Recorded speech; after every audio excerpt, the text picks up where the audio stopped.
Cabrini head coach Steve Culfer and the Cavaliers men's lacrosse team warming up for the program's first ever appearance in the NCAA Quarterfinals for a rematch with top-ranked Salisbury. The Cavs handed the Seagulls their only loss of the season back in April in overtime, and Salisbury did not forget it. Cabrini looking to become the first team since 2015 to knock off the Gulls twice in 1 year. That's when Lynchburg did it back then. But Salisbury came out hot from the start as Nick Garbarino catches a Brandon Bromwell pass to open the scoring in the first 3 minutes. Less than a minute later, it's 2-0 Gulls as Adam Huber finds some space here and fires a shot past freshman goalie Matt Nessler. Cabrini answered the bell early though, cutting the lead in half on a shifty spin move from sophomore Jordan Krug between two Seagull defenders. It's Krug's 58th goal of the year and a 2-1 deficit for Cabrini. Salisbury struck right back on transition though. Quick passing here from the Gulls, tic-tac-toe, with Carson Kalama scoring on the doorstep to extend the lead back to 2. This part of 3 straight goals from Salisbury going up 5-1 after 1.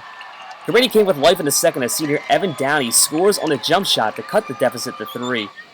But a minute later, it's Nathan Blondino to the Kalama once again, putting it in the back of the net.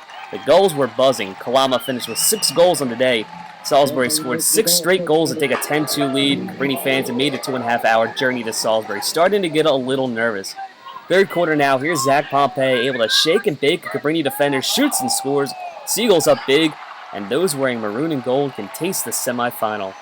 Later in the quarter, freshman Jake Klein, the hero in April, dives and scores to make it 13-3, but there were no heroics today for the Cavs, who had no answer for a stingy Seagull defense.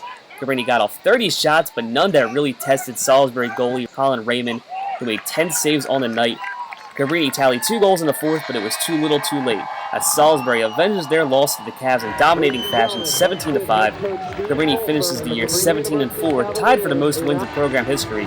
The Gulls advanced to play Denison in the semifinals. Steve Halko and Krug reflected on the game and the steps they made this season and will continue to have to make as a program. I said to the guys last week, this is the best team I've ever played on. We may not have been the most talented, but we had the best chemistry that I've ever seen.